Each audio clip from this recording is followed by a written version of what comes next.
Welcome to the Hank Cisco Show, ladies and gentlemen. Don't touch that remote. We got a good show. Now, this show is going to be about education. And education, I think, is one of the best things you can have growing up. I know myself, I dropped out of school when I was in 8th grade, and then I became a policeman. And after 14 years on the police department, somebody whispered in my ear, you better get an education because when you leave the job, you're going to have to look for another job. You better be prepared. So I took my GED. After I passed that, I failed the first time. Took a test again. Then I went to the community college, a police science course, and I got an associate degree in that. So education was a big help to me. And I want to, now we're here at Northtown High School studio, and we got students behind the camera here that are preparing themselves for a career, and that's what this show's about. I have my guest today is a high school graduate, went to college, and he's going to tell the story how he did this, how he progressed, how he moved on, how he got a scholarship, how he became a chairman of a political, someone that was running for commissioner.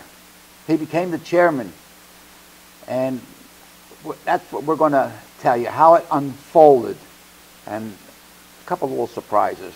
So my guest today is Sean Gale. This guy, watch it now. Let me tell you, this guy is a Notre Dame. He's half Irish, half Italian. And well, that's like dancing matches, yeah, you know. It's quite a fight. So, Sean, welcome to Hank Cisco Show. Thanks for having me on the show, Hank. You are now a professor, as far as I'm concerned. Yeah, so I have a doctorate now. You're going to tell me something about yourself. Okay. Now, tell me what school you went to, how you started, what elementary school did you go to? All right, so I'm right from Plymouth Meeting, right down the street here, and I went to Plymouth White Marsh High School. It was in the Colonial School District. Do you remember any of the teachers? Yeah, sure. You know what you remember the most? Like the ones that impacted you long term. I had a teacher. The one that's the toughest? Yeah, I had a teacher in 5th grade, and she focused a lot on writing. And it was that kind of thing where you did it and it had a long-lasting impression because you thought it gave you confidence in your ability to write. And it started 5th grade, and even all through law school, I still had that confidence in my writing ability, starting that young. So those teachers that you meet along the way, they have long-lasting impact. That teacher is very important, right? Yeah. You don't realize it at the time sometimes, but later on, you look back and you realize you appreciate it, the impact they had on you. So now you went to high school in Plymouth White Marsh. White Marsh. Now, and what was some of the stumbling blocks, or what were some of the things that made you move forward? Studying or what? I don't know. So I worked hard in high school. You do the classes. It's all the kids and your classmates that you've been with all your life. So when you get to that college time and you're graduating and you're looking to go to college, it's a big decision. And you look around at all these different schools. So I decided what I knew I wanted to do is I had a feeling, even in high school, I thought I want to get a full education. I might want to go beyond college. And I always had that in the back of my mind. So I planned not only college can be expensive, so you have to make a financial decision as well. So I saw Temple University. They offered finance and real estate. And it's one of the... What is that? Finance and real estate is what I went to school for. So like finances, like business courses and handling money, and real estate deals. And they're one of the only schools that had real estate. And it's a state affiliated school, so it's also more affordable. So I thought that makes sense for me. I'm going to go there and I'm going to do the best I can. I'm going to try to keep the best grades I can, and then if I want to go on to higher education, I might have that ability. So higher education, well, what do you mean by higher education? So after college, that's your undergraduate. Then you can have a graduate education beyond that. That's where you get your master's degrees, that's a graduate degree, and professional degrees and PhDs. Then I went on to go to law school. So I have what you call a professional degree. and it's an advanced degree. It's a Juris Doctorate. That's what I have now after 3 years of law school. So you have to do college for 4 years, and once you get your undergrad, 4 years college, and then 3 years of law school right after that. Law school, and then law school is nothing but law. Oh, nothing but it. And it's a whole different world. You get in there, and because it's a professional degree, it's also a whole new way of thinking. They teach you to think like a lawyer. That's what a law school is all about. So you can read the law, and you can read it, and you think you know, but how do you use it? And that's what it's all about at that point. You know, I'm a former policeman, so I had something to do with you lawyers. know a little bit about law So I say, you know what they say? Get yourself a young doctor and an old lawyer. And yeah. Because the laws don't change that much, but medicine does. Oh, yeah, but that's true. I don't think it changed. The laws change, but not as much as medicine. I don't think that's a good point there, Hank. So now you took all these courses, and now you're preparing to get yourself a test. Yeah, you have to. After law school, you have to take the bar exam. A bar exam. And that gets your license to practice. That's what makes you an attorney. So I'm working on that now. I'm doing my studies for that. And then that'll be possibly the end of my education. I don't really think you ever have an end to education, Hank. Yeah, I think it's always, you're always learning. And it's one thing people can't take away from you. And one thing I would say, because we're here with the high school students, is grades really matter. It may not seem at the time, you might think like this class doesn't make sense to me now. Like, why am I learning this? It's worth it. You put in the work now, and you never know what doors will open up for you. Right. So I did very well in college. I worked really hard, and I studied for all my classes, and I did well on exams. And when it came time to graduate, and I was applying to different law schools, I had them competing for me. They wanted me in their school. I wanted to go to their school. People, the college wanted you. And they started making offers to me. And I ultimately got a full scholarship based on my academics. Wow. So hey, are you listening, all you high school kids? Are you listening behind the cameras? Hear what he's saying? Okay, go ahead. Yeah, it's unbelievable. You don't know what opportunities are going to be there, but if you put the work in now, doors will open. Right. And the possibilities are endless. What they say, big things have small beginnings. Right. You start small, but at least start. And you'll be surprised what's out there. You never know what's going to happen. That's for sure. That's right. Now you're in college and you're preparing for law and all that, and suddenly there's an election coming up. And so how did you get involved? How did your family get involved? Let's put it that way. Well, that even started as early as high school. I was there. I was with my brother, and I took an interest in our community. That's where it all started. It was all about my brother and What's his name? Joe Gale. Joe Gale. I heard that name. We'll hear about him later. Yeah, he's county commissioner now. Yeah. But back when we were young guys just starting out, it's not enough just to be in school and live in your bubble. There's a world out there, and it's a community, and you have to be a part of it. You know that, friend. You're an ambassador of Norristown, so you're a regular community guy. But what you do is you've got to get involved. You've got to get out of your comfort zone and go out and experience and get involved in the community. Right. So that's really where it starts. It doesn't really start with politics, but you realize the impact politics has on things that are happening around you. Right. So we were involved, my brother and I, for years, and it got to a point where we said... some of the things you got involved with that? What kind of meetings you go to? So we live in a county where there's municipalities. So there's township. We're in Norristown Borough, and I was in Plymouth Township. And all these townships, they have meetings that go on where they decide on planning, zoning, and they call it like council or commissioner meetings for each township. And this is when they decide about fixing roads, trash collection, all those things like snow removal, the things you just see happen that you never really pay attention to. There's a lot of work that goes into that stuff. Yeah. So when you it's like a peek behind the curtain. You get to see how things actually happen. Right. You know, when you see something, they build a new restaurant or something goes into the mall, they had to go through a lot of processes and zoning and things. Yeah. So you get to kind of see it happen early, and then you see it happen in real life. And so that's what really hooked us. That's why we kept going. So, but now, your brother suddenly wanted to run for commissioner. Yeah, it was one of those things. You're standing on the sidelines. Wait. I want to run for commissioner. What do I do? Who do I see, or what do I do? Well, What did he do? that's the thing. That's what is different with Joe than usual. Most candidates, they say, oh, I want to run for something, and they're either Democrat or Republican, and they go to their party. There's a party establishment, and they say, oh, I want basically your blessing. I want to run. I want to get, will you back me to run for office? We didn't want to do it that way. We knew we wouldn't get the blessing. They always tell you, wait your turn, and all these things like that. And Joe said, look, I don't want to go through all them. If I want to run, I'm going to get on the ballot. I'm going to run. I want to give people a choice. And, you know, you don't know in the beginning how it's going to turn out, but you got to take that chance. So we were in a position, we were watching from the sidelines, and we just didn't like what we were seeing. Politicians would say one thing, and then they get in office and do something else. And here we are helping them get elected and then be disappointed later. And we said, enough's enough. So he said to me, it was his idea. He said, a few people had talked to us about it. He said, Sean, I'm really thinking about running for commissioner.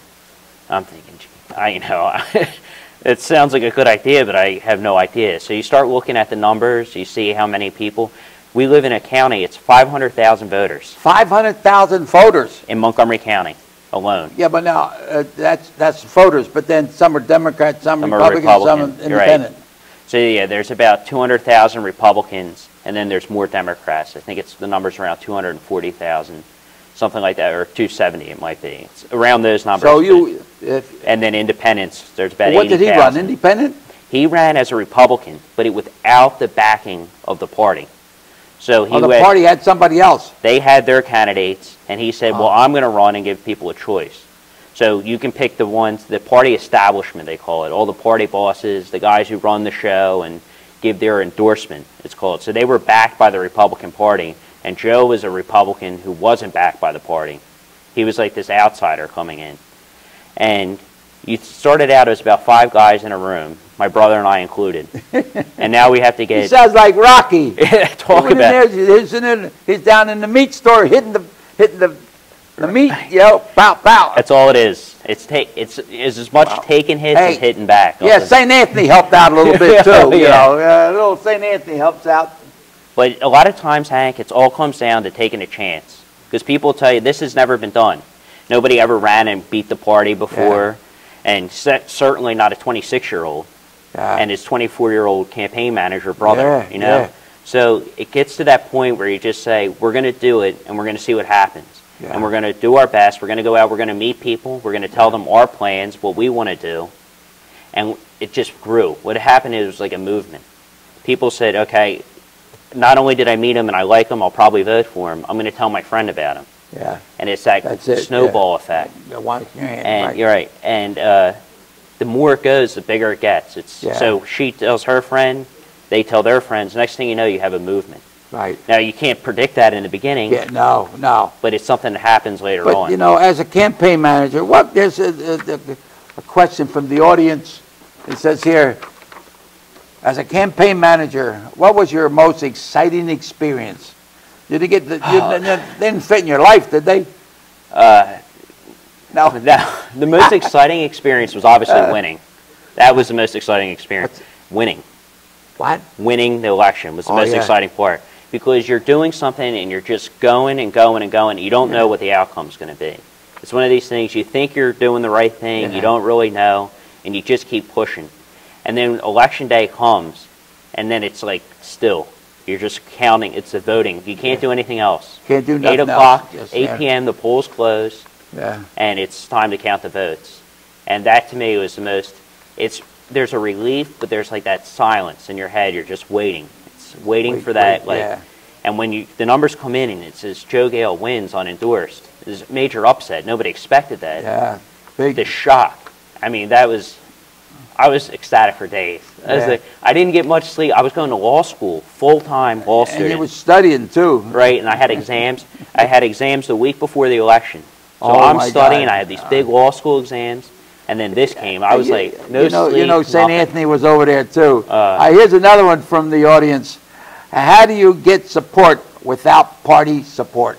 You go to the people. See, the idea is, in the past, it was go to the party. Go to the party and get the party support. Well, we said, well, ultimately, the party, you're a handful of voters. There's a whole other group of voters out there who are living their day-to-day life.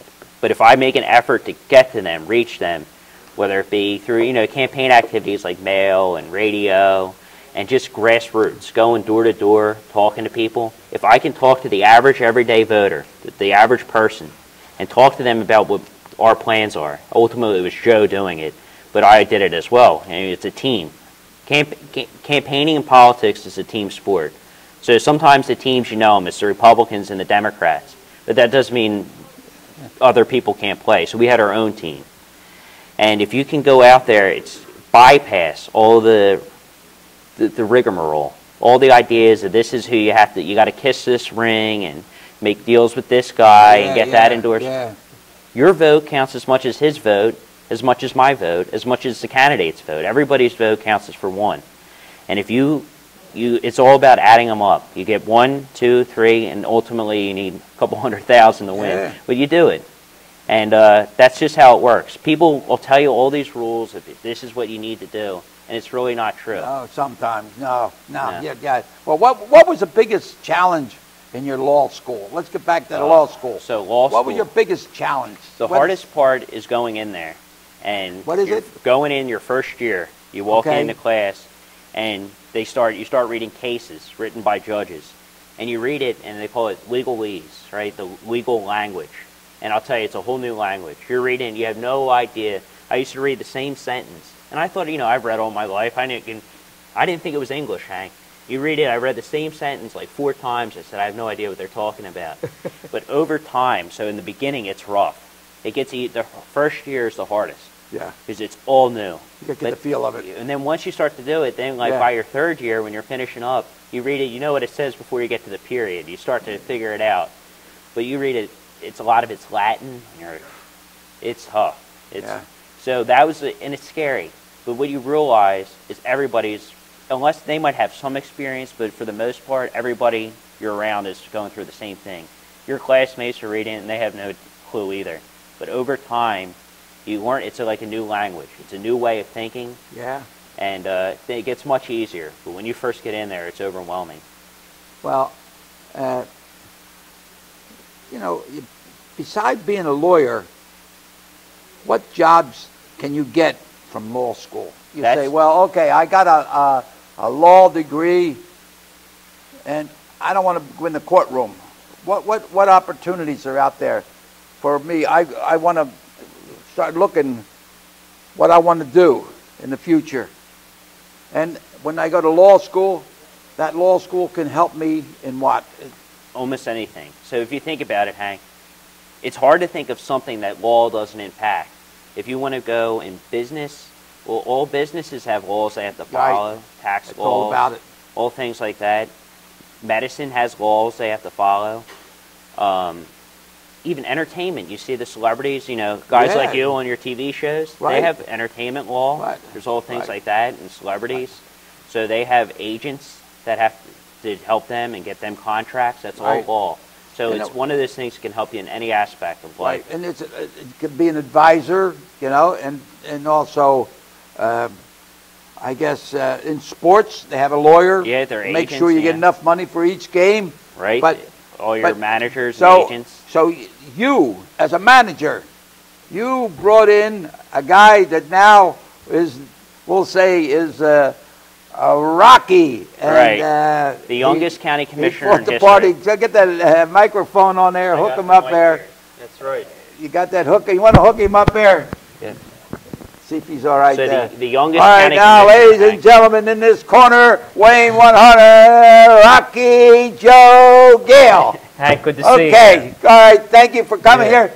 Here's your brother. That's right. When 2 brothers work together, there's nothing more stronger than family. That's right. And then, I don't want to turn, look, Josh Shapiro's a good friend of mine. Val's a good friend of mine. I want good representation. I pay taxes. I want people to do the job. I'm not going to knock them. I'm going to help them. I want to help people that are in office. I want this program to be able to spread the news, anything that peace, with doctors, lawyers, whatever. And your brother He scored was a big win. He scored you know, a tremendous win, and he was the heavyweight champion of the world, right? I always say he was the brain behind it all. So I was out there, you know, working tirelessly every night, meeting with people throughout the county. But Sean was good at scheduling the events. He knew all the numbers of where the voters were in each township, where I had to concentrate. He handled my mailers, my campaign flyers, my literature. He was the brain behind it all. Yeah. So like you said, two stronger than one, and there's two Gale brothers. Right. And together, you know, we're 2 years apart. I'm 2 years older than Sean. So you're 2 years older than him? Yeah. So we're close. I look older. It's a beard. Don't let it fool you. But we're close in age, and we had a lot of the same common interests growing up. So we're also friends, not only brothers, but friends. Right. And we support each other, and I'm blessed to have Sean, and together we're a good team. Well, the reason why I would say, well, I had you on my show. We talked about you being a commissioner, what you do and all. But I think there's more to a story where a brother that's in school, in college, studying, and all of a sudden is a campaign manager going around knocking on the door, making phone calls, budget, this, that, and everything, and come out a winner. Well, I was in his last year of law school. It's just remarkable. But, you know, that's what, like Sean touched on it earlier, it was a very stressful environment. We had all the odds stacked against us. But when you have somebody behind your back that would do whatever they can to help you, it's encouraging. Yeah. So people having support from people like Sean is very encouraging. Right. Well, Hank, you would know. Your brother was your trainer, and Yes. you were a fighter. And it's the same thing. He was a fighter, and I was a trainer. Yeah. I was in his corner. I couldn't go out. At the end of the day, he's the candidate. He's the guy throwing the punches and taking the hits. Yeah. But you need that guy in your corner, and that's Yeah. really what it comes down to. And in politics, it's cutthroat. There's no doubt about it. Oh, Everybody yeah, knows yeah, politics. there's no... And the Rob, one thing... I was a policeman for 24 years. Way back before the Miranda, before everything, when, you know, nobody on the police department had a college education, you know, and we protected the town. And so we helped everybody. Everybody helped each other. But one other thing is Norristown Police, we all had to live in Norristown. We couldn't live someplace else. So it was like a real community, got to know everybody, you know. We shopped there, we worshiped there, we did everything, went to school, you know. Yeah, you were looking after your friends and neighbors. Right. So when you get family together like that, I think that the people should, you know, you've got the great support. You got the support because you won. That's right. Right? That's right. So now you are a commissioner, right? Yeah. But so I'm what, 9 months in? 9 or 10 months into office now? I started in January of 2016. I've been on your show a couple times giving you updates in the county government. But it's a wonderful experience. And like you said, just when you were a police officer, when you can give back to the community, give back to the county that I grew up in, that one day we'd like to have a family of our own and raise children here and go into business here. You know, as young individuals, our future is at stake, just like everyone else, but we have a bigger impact going towards the future. And I feel like I'm making a positive difference representing the millennial generation. Well, it's the same thing here now. I've been talking to him for like, what, 20 minutes or so, and he's very knowledgeable about just about everything. So maybe he will later want to run for office. It's the same thing with Trump. Right now, Trump is running for president. They're interviewing his couple sons, and you hear them talking. They're really sharp. You know, they're most likely going to run for office. So this is good, where family is working together, whether you're Democrat or Republican. I'm a registered, but I ain't going to tell you what I'm registered because then you'll get mad at me. I don't want to get mad at anybody. So I vote for the man. Right. If I think the person is doing a good job and wants to do a good job, he's got my support. If he don't, take a hike. Forget about it. Forget about it. Right, Joe? Right. My man, Joe. Joe Boatnight. Right. Boatnight. I don't know, something like that. He's an Afro-American hitman. Oh. I'm a former policeman. He's a former police guard in the prison in Philadelphia. I lock him up. He keeps him I arrest him. He locks him up, and he keeps him watches him. You know. So since you've been in office, you have been creating a couple little what? I'm, you know, I tell it how it is. You know, we always talk about Frank Rizzo, how he's a straight talker back in Philadelphia. I think I bring that same type of personality to the table because going into this with no strings attached, I don't know anyone. I owe people like my brother and all the thousands of people I met throughout the county. So if I see something I don't agree with, whether it's pay-to-play politics or hiring cronies or wasting the tax dollars, I call it out and I bring attention to it and educate the public on those issues. And it would be easier just to go along with the flow and not ruffle feathers. No. But sometimes you have to do that, and that's what we desperately need in government. Yeah, you know, if three people think alike, talk alike, two are unnecessary. Absolutely. So, you know, if you don't speak up, I don't want my tax money to pay you if you're going to be saying Yeah. You got to speak up. Yeah, he's certainly not a bobblehead. And you do, but you know, but then you got to be with class. You know, it's just like a fighter. You don't just go out there and swing left, right, right. Boom, jab, jab, jab. Rock, boom, boom. Pick your shots. That's right. That's what you do. You don't go out there and slug. Don't slug with a bum. That's it. You go slug with a bum, you'll get knocked out. Yep. So, when you sit at that desk as the county commissioners, you have people come up, they have a problem, listen to them. 90% listen, 10% talking, and you'll get a lot more done, and you'll get more information. That's the name of the game. That's right, Hank. And I think you're doing the right road. Just don't waste any punches. Don't waste any punches. Make sure the shot, boom. Yep. Right? Yep. They only count the ones that land, right? Yeah. Well, all right. Now, tell me what's up in the front burner now that you're commissioner. Anything that's looking good for the community or for county? Right here in Norristown, we have Lafayette Street Extension Project along the Schuylkill River. So the turnpike. That's down there in Plymouth there where a lot of changes. Yeah, where the Fairfield Plymouth Road and Norristown border are. Pretty soon we're going to have a turnpike entrance and off-ramp there. So that's a very big project, costs a lot of money. We're making progress. We just widened Ridge Pike to accommodate for the additional traffic that'll be coming to the area. But I think that's a great way to put Norristown on the map, develop the riverfront, and help revitalize Norristown. Right. So that's something on the front burner right now. We have the budget season coming up this fall where we're going to decide where we want to put the dollars towards projects and departments within the county. So it's an exciting time in county government. Well, I saw you start looking at some of these here nonprofit organizations, you know, and that's so important to see it. Make sure somebody's not taking money that they don't belong. All right, now you got 30 seconds. All right. Tell me what you're going to do. Well, you know, we're going to continue what we did last year. Like I said, we met thousands of people that we never knew before. And it's such a great county to live in. Like I said, we want to one day raise a family here. So I'm going to keep working hard along with Sean, along with you, the ambassador of Norristown. Bob and weaving. To live up to my promises. Yeah, that's what it's all about. 30 seconds, hit it. Same thing.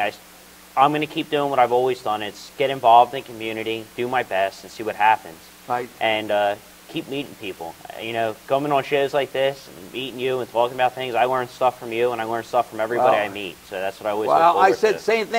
Anthony's looking down, but also the National Republican Party is going to look down over here and say, hey, look at this guy down here. Who knows? You'll have it. So there's two of them. Yep.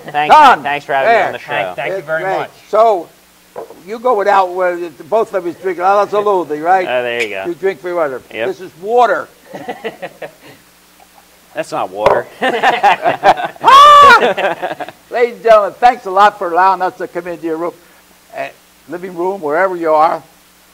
And my little note to the students, get a good education. Don't come into school and fool around. Get that education. Very valuable time. Don't waste it, okay? And until we meet again, Channel 45, Verizon, 28, Comcast, Monday, Wednesday, and Friday. Okay? And may God bless each and every one. Keep your left hand high, stick and move, and keep your trunks off the canvas. Okay. All right. Hey. Good How's the job. load? Irish, Italian. Oh, my God. Gasoline and matches. Here we go. Thank Red you. hair, dark hair. Right.